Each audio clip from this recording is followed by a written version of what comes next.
ஓம் குருவே துணை ஸ்ரீ வராகமிகிற ஜோதிட பயிற்சி மையம் வழங்கும் astro online Kallakurichi YouTube channel தங்களை அன்போடு வரவேற்கிறது. சிவா திருச்சிற்றம்பலம். எல்லாம் வல்ல ஞானமே வடிவமான விநாயகப் பெருமானுடைய திருவடிகளை மனமைமொழிகளால் வணங்கி ஸ்ரீ வராகமிகிரர் ஜோதிட ஆராய்ச்சி மற்றும் பயிற்சி அறக்கட்டளை ஆசிரியரும் எனது குருநாதரின் திருவடிகளை வணங்கி கொண்டு 24வது ஜோதிட கருத்தரங்கை தலைமை தாங்கி மிகவும் சீரும் சிறப்புமாக நடத்தி கொண்டிருக்கும் சிங்காரப்பேட்டை பெரியசாமி ஐயா அவர்களுடைய திருவடிகளை வணங்கி கொண்டு சபையில் வீற்றிருக்கும் அனைத்து ஜோதிட நண்பர்களுக்கும் அடியனுடைய பணிவான வணக்கங்களை தெரிவித்துக் கொண்டு, ஆசை இருக்கு தாசில் பண்ண என்ற ஒரு தலைப்பில் ஒரு சிறு கருத்தை உங்களிடம் நான் பகிர்ந்து கொள்கிறேன். ஆசையே துன்பத்திற்கு காரணம் அப்படின்னு புத்த பெருமான் சொல்லியிருக்கார். மண்ணாசையால் நடந்தது மகாபாரதம், பெண்ணாசையால் நடந்தது ராமாயணம், காதல் ஆசையால் நடந்தது அம்பிகாபதி அமராவதி காவியம். நம்முடன் வாழும் காலத்தில் இருந்த ராமேஸ்வர நாயகன் கலாமையா அவர்கள் என்ன சொல்றார்? கனவு காணுங்கள் அப்படின்னு சொல்லியிருக்கார். கனவு என்பது வார்த்தை அல்ல, அது வாழ்க்கை. தூக்கத்தில் வருவது கனவல்ல, தூங்க விடாமல் செய்வதே கனவு. இன்னொரு விஷயமும் சொல்லியிருக்காரு, கைரேகை பார்த்து ஒரு மனிதனுடைய எதிர்காலத்தை நிர்ணயித்து விடாதே, கையே இல்லாதவனுக்கும் ஒரு எதிர்காலம் இருக்கிறது, அதையும் பாருங்கள் அப்படின்னு நம்பிக்கை ஊட்டக்கூடிய சில வார்த்தைகள்லாம் சொல்லியிருக்காங்க. எல்லாத்துக்கும் ஆசை அப்படின்றது இருக்கு. படிக்கணும்னு ஆசை, நீட்டாக இருக்கணும்னு ஆசை, நல்ல வேலைக்கு போகணுன்னு ஆசை, அழகான மனைவி அமையணும்னு ஆசை, அன்பான பிள்ளைகள் அமையணும்னு ஆசை, நல்ல குடும்பம் அமையணும், வீடு மாளிகை போல வீடு அமையணும்னு ஆசை, எல்லாம் ஆசை இருக்கு. ஆனால் அந்த யோகம் வேணுமா இல்லையா? அந்த யோகம் இருக்கா இல்லையா அப்படின்னு நம்ம ஜாதகத்தில் தெரிஞ்சுக்கணும். அது எப்படி தெரிஞ்சுக்கிறது அப்படின்னீங்கன்னா, ஆசை எல்லாருக்குமே நிறைய ஆசைகள் கொஞ்சம் நஞ்சல்ல. அதாவது ஆசை அவ்வளோ ஆசைகள் இருக்கு. என்ன இந்த இப்போ இருக்கிற சூழ்நிலையில் விட்டு கொடுக்குற மனப்பான்மை யார்கிட்டையுமே கிடையாது. ஒவ்வொருத்தங்களும் ஒரு பேராசையோட தான் வாழ்ந்துட்டு இருக்காங்க. சாதாரண ஆசையெல்லாம் யாரும் வாழல. அதே மாதிரி நோக்கம் ஒரு மனிதனுக்கு சரியா இருக்கணும், அப்போதான் அவன் ஏக்கம் தீரும். நோக்கம் சரியா இல்லைன்னு வச்சுக்க, அவனுக்கு கஷ்டத்தை தான் கொடுக்கும். இப்போ இது ஒரு ஆசை, பேராசைனால பல தீமை சம்பவங்கள் நடந்திருக்கு. ஆனால் அது ஒரு நன்மை சம்பவங்களும் நடக்கக்கூடிய ஒரு வாய்ப்பும் இருக்கு. அதாவது நோக்கம் சரியானதாக இருந்தால் கடவுளே நமக்கு கை கொடுப்பார் அப்படின்ற ஒரு செய்தியும் புராணங்கள்ல இருக்கு. அதற்கு தகுந்தாற் போல ஒரு சின்ன அதுக்கு தகுந்த மாதிரி ஒரு கதை என்ன அப்படின்னீங்கன்னா, ஒரு தையல் கலைஞன், டைலர் அப்படின்னு சொல்லக்கூடிய ஒரு தையல் கலைஞன், அவர் என்ன பண்றாரு, அரண்மனைக்கு இளவரசிகளுக்கு ஆடை ஒப்பவை செய்வதுக்காக அரண்மனைக்கு அழைச்சி செல்லப்படுறாங்க. அப்படி போகும்போது இளவரசி மேல இவருக்கு ஒரு மயக்கம் வருது. அப்படி மயக்கம் வரும்போது சரின்ட்டு அவங்களுக்கு தெரியல, இவர் அப்புறம் அவங்க வராரு, திருப்பி அரண்மனை பக்கம் போறாரு. இளவரசி மாடியிலேருந்து பார்க்குறாங்க, நம்மளை தான் பார்க்குறாங்கன்னு இவனா ஒரு கற்பனை பண்ணுறான். ஒரு மாதிரி பித்து பிடிச்சி போய் அலையிறான். சரி, இதை என்னடா பண்ணுறது அப்படின்னு அவன், ஏன்னா காதலுக்கு உதவுறவங்க யார்? நண்பர் தானே உதவுவாங்க. அவன் நண்பர் ஒரு பொற்கொள்ள தச்சர். அவர் கேட்குறாரு, என்னப்பா, என்ன நண்பா இப்படி இருக்கிறியே அப்படின்னு. இளவரசி இளவரசியை நான் விரும்புகிறேன் அப்படின்னு அவர் சொல்கிறார்.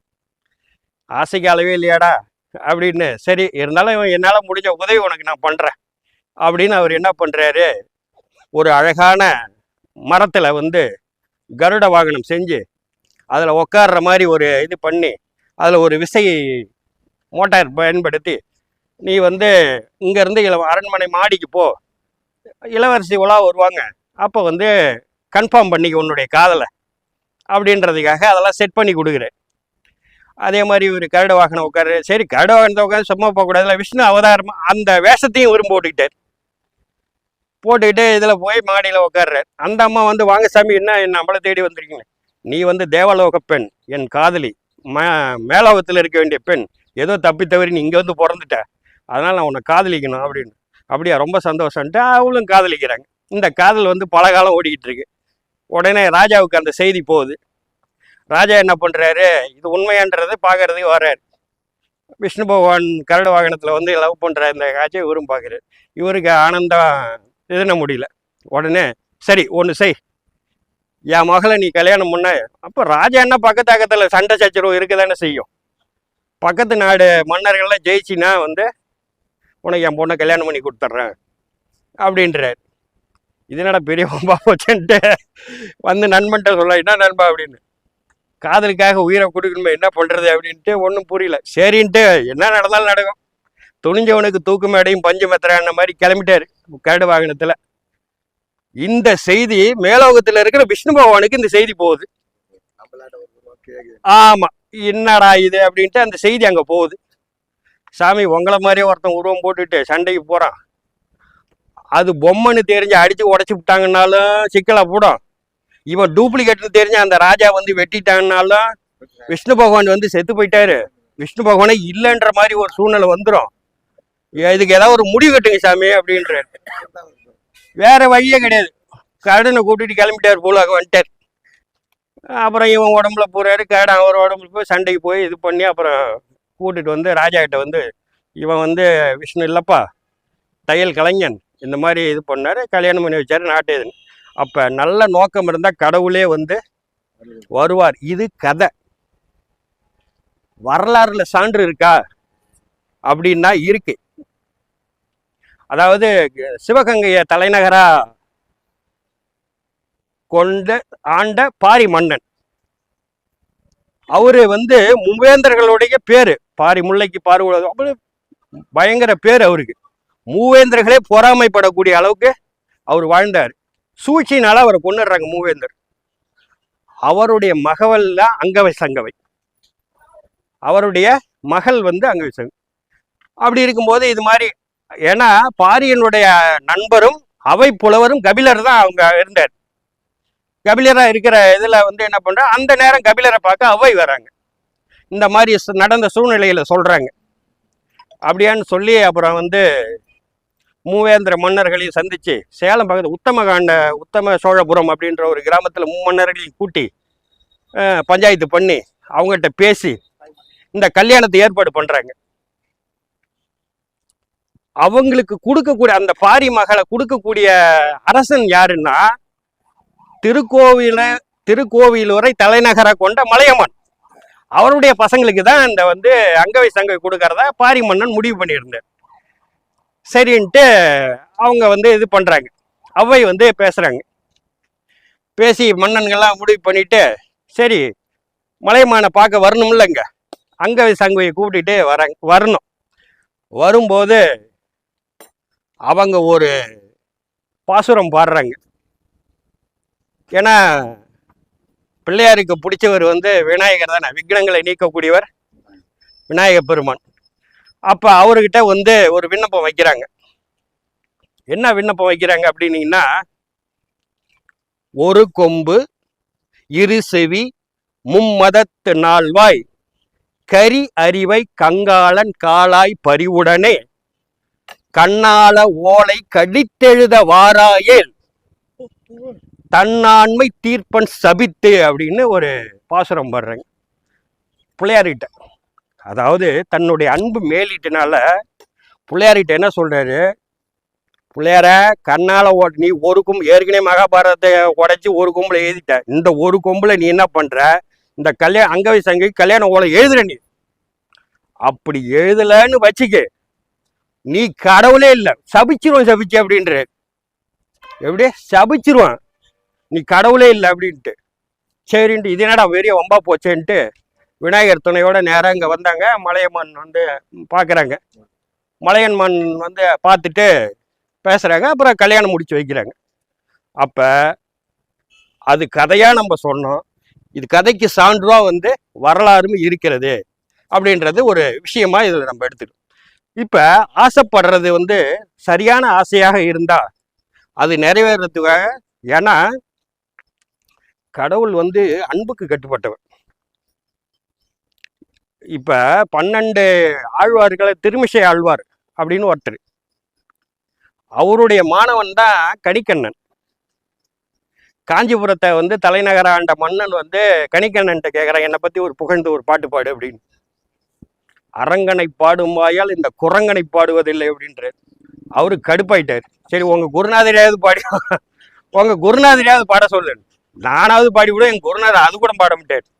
நோனோ செல. அப்ப நாட்டுல என்ன வேலை? சாலையை வெட்டி விடும் ஓடுங்கடா அப்படின்ட்டு. உங்களுக்கு இங்க என்ன வேலை? தலையை வெட்டி விடும் ஓடுங்க அப்படின்ட்டு.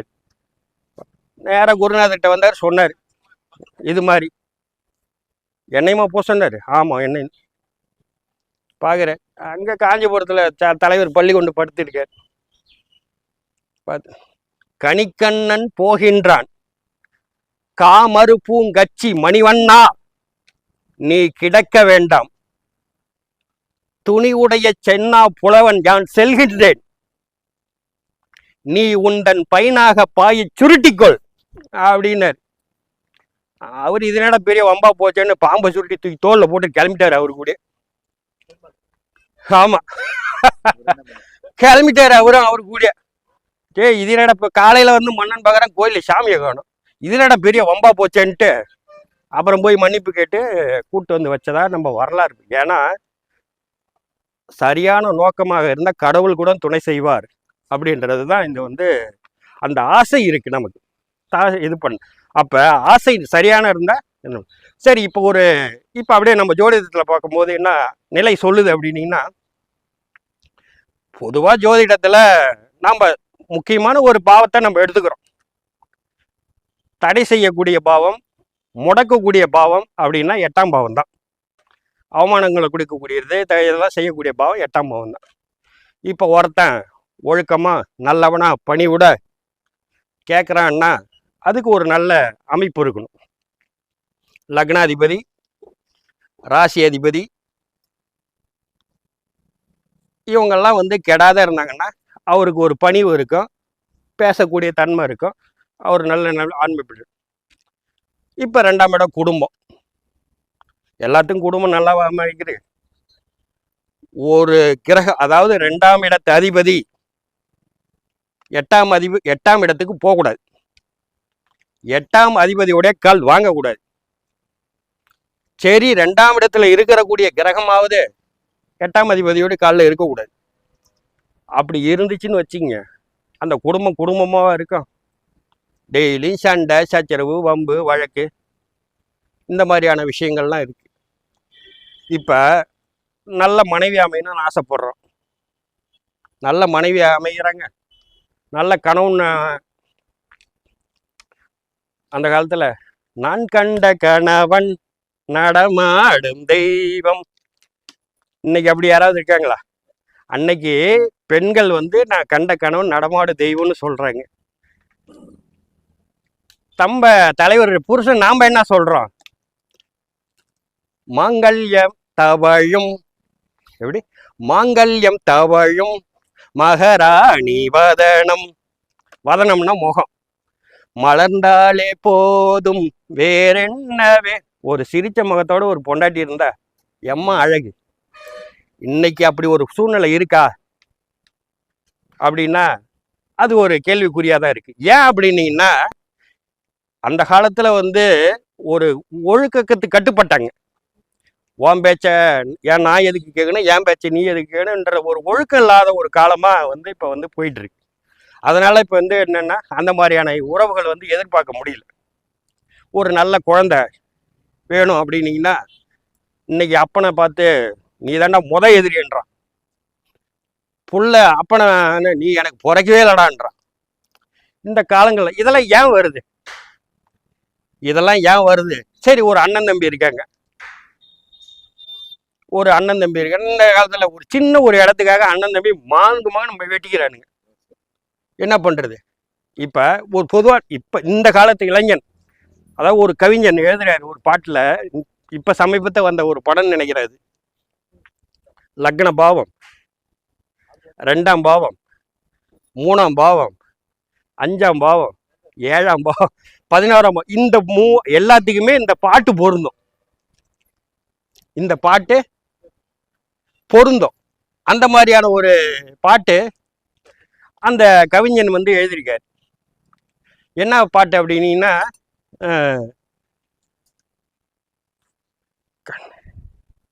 ஒரு கண்ணு கலங்கினாலும் எப்படி பல கைகள் துடைக்க வருமே.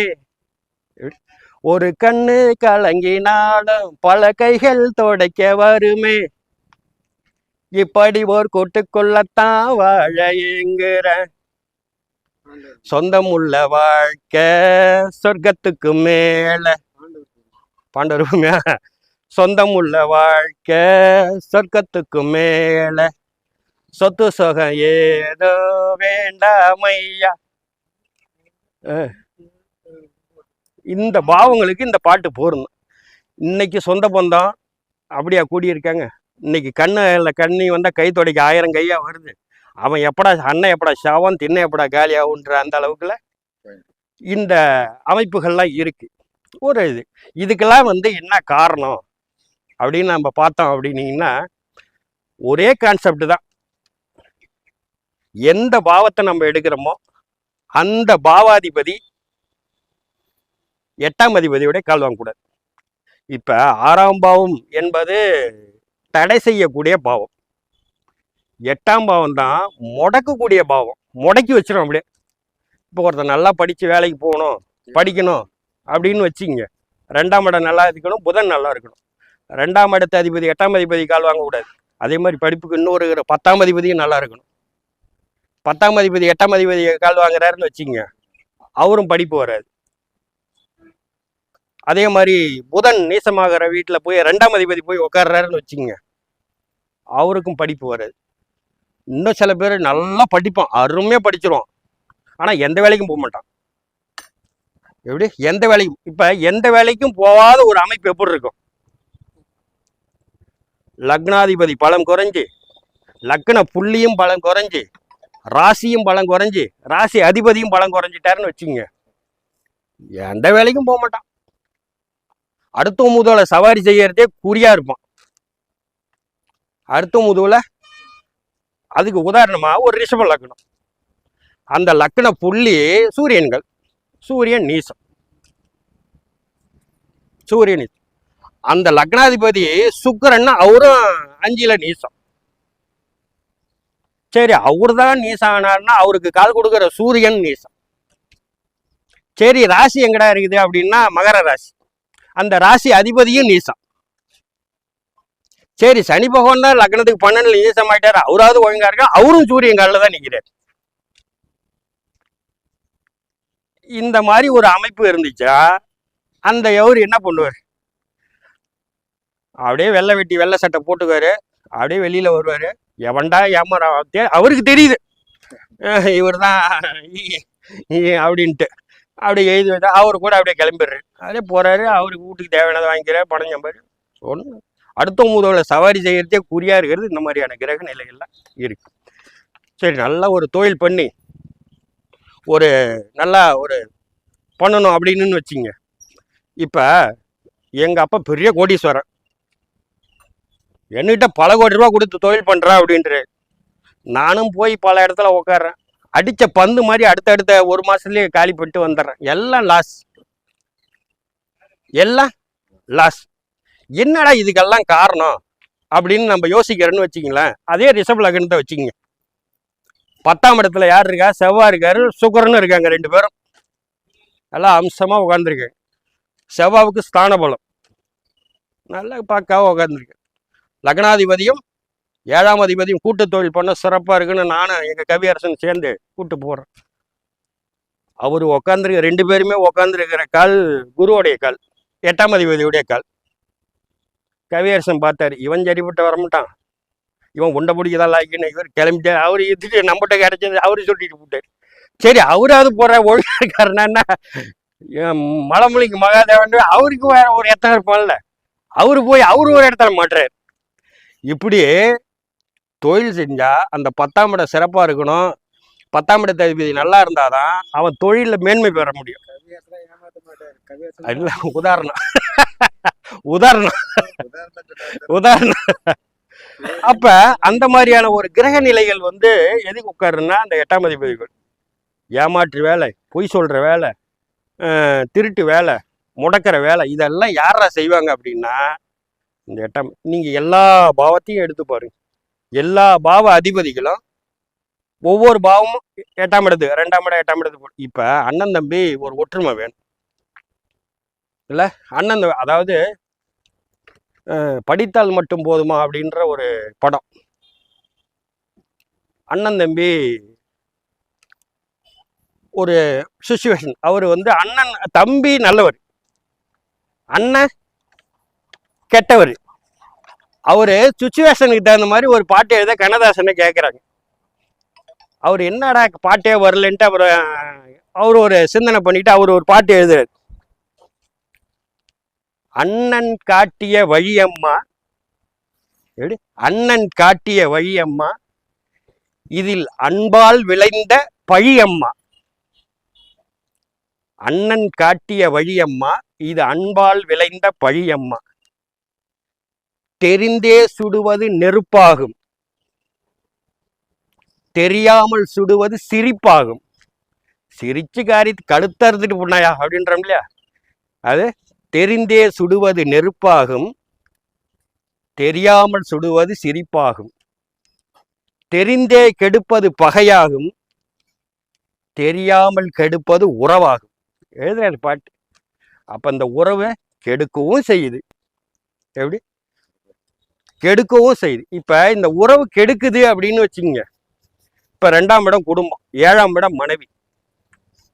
இந்த அங்காளி பங்காளி கூட்டு குடும்பம், கூட்டு குடும்பம்ன்றது 5ஆம் பாவம், குழந்தையும் 5ஆம் பாவம், மாமனும் 5ஆம் பாவம். இந்த 5ஆம் அதிபதி போய் 8ஆம் அதிபதி காலில் இருக்காருன்னு வச்சுக்கோங்க. ஒரு சின்ன தகராறுக்கு அண்ணன் தம்பி அடிச்சுக்கோணுங்க. வரப்பு தகரு 3ஆம் இடம் அண்ணன், 11ஆம் இடம், இந்த 8ஆம் இடம் சம்மந்தப்பட்டுச்சுன்னா வாய்க்கா வரப்பு, ஒரு சின்ன இடத்த கூட நான் அண்ணன் கொடுத்து தர மாட்டேன், தம்பி கொடுத்து தர மாட்டேன். இப்ப இதெல்லாம் என்ன அமைப்பு அப்படின்னீங்கன்னா, ஒரு கிரகம் 8ஆம் அதிபதியோடைய காலில் நின்று 8ஆம் அதிபதி பலம் பெற்றா அது யோகம். அவனுக்கு வந்து இந்த மாதிரியான கெடுதல் எண்ணங்கள் வராது. 8ஆம் அதிபதி கால் வாங்கின கிரகம் 6, 8, 12 மறைஞ்சி பகை நேசம் அஸ்தங்கம் பெற்றோம்னா அவனுக்கு கெடுதல் தான் வரும். அப்ப ஆசை நமக்கு பெரிய மாளிகை போல கட்டினா அது மனைவி. இப்ப ஒரு விஷயம், கல்யாணமே ஆகாதுன்னு ஒரு விதி இருக்கு இல்லைங்களா, கல்யாணமே ஆகாது அப்படின்ற ஒரு விதி இருக்கு. அது என்ன மாதிரியான விதியெல்லாம் இருக்கும் அப்படின்னு பார்த்தீங்கன்னா, பொதுவாக லக்னம் ஒரு 2-3 பாயிண்டை பிடிச்சாவே போதும். அதுக்கு வந்து பெரிய நம்ம போட்டு இதுன்னு தெரியல. ஐயா தான் அரேஞ்ச் பண்ணு, நமக்கெல்லாம் அந்த அளவுக்குலாம் போக மாட்டேன்.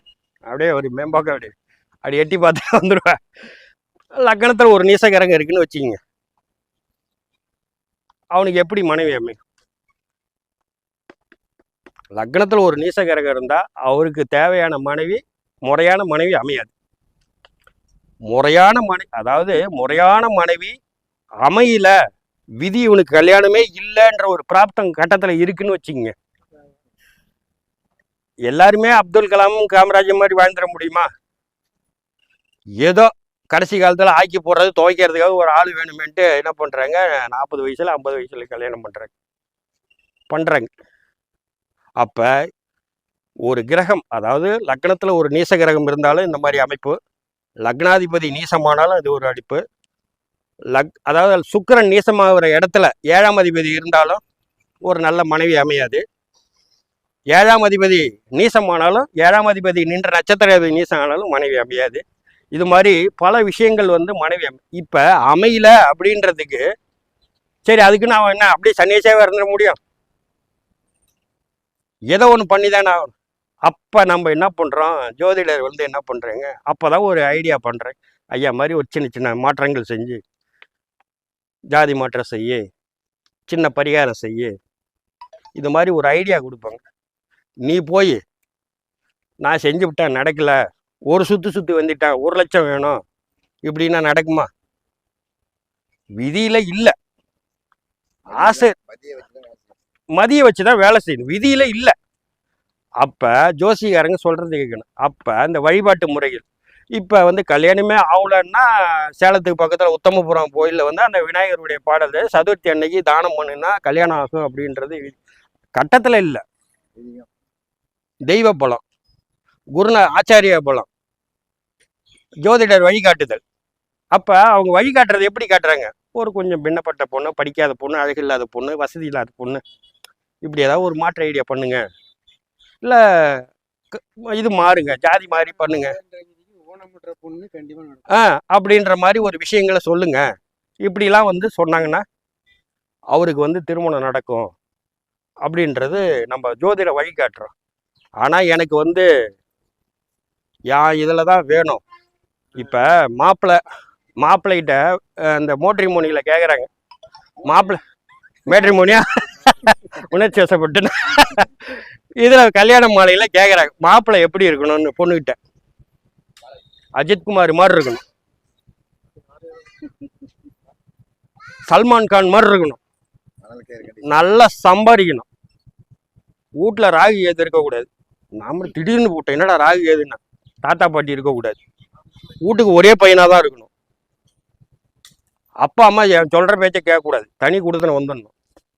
இப்படி அவங்க கண்டிஷன். இவங்க என்ன கல்யாணம் வருது, சரி இவர் தான் இப்படின்னா, சரி இவங்க தான் அப்படின்னா, சரி மாப்பிள்ளைகிட்ட போய் கேட்குறேன், தம்பி உங்களுக்கு எப்படி மாதிரிப்பா பொண்ணு வேணும் அப்படின்னு.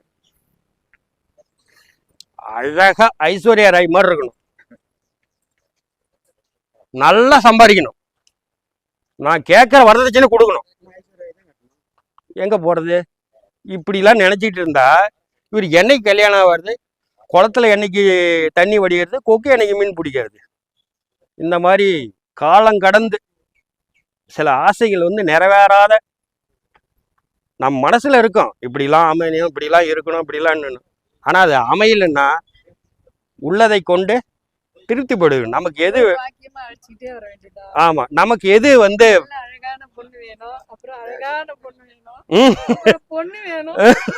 இப்படி ஒரு 4 வாரம் இப்ப இல்ல, இப்போ 3 மாசம் அழகான பொண்ணும்பாங்க, அப்புறம் 3 மாசம் கழிச்சு பொண்ணும்பாங்க, அப்புறம் 3 மாசம் கொஞ்சம் பரவாயில்லம்பாங்க, அப்புறம் ஒரு 3 மாசம் கழிச்சு ஏதோ ஒண்ணு கிடைச்சா போதுமேம்பாங்க. அது மாசங்கள் இந்த மாதிரியான ஒரு சூழ்நிலை ஏற்படுவதற்கு, அதாவது நமக்கு மனசுல வந்து நிறைய ஆசைகள் இருக்கு. அந்த ஆசை நிறைவேறினா கொடுப்பனன்ற ஒன்று ஜாதகத்துல இருக்கணும். அந்த கொடுப்பனை இல்லாத பட்சத்துல அது வந்து நினைக்கக்கூடாது. அப்படி நினைச்சோம் அப்படின்னா அதுக்கு முறையான வழிகாட்டுதலாக ஜோதிடர், குருநாதர் இவங்களை சந்திச்சோம்னா அவங்களுக்கு நல்ல வழி காட்டுவாங்க என்பதாக கூறி எனக்கு வாய்ப்பளித்த எனது குருநாதருக்கு ஒரு மீண்டும் நன்றி தெரிவித்துக் கொள்கிறேன். நன்றி, வணக்கம்.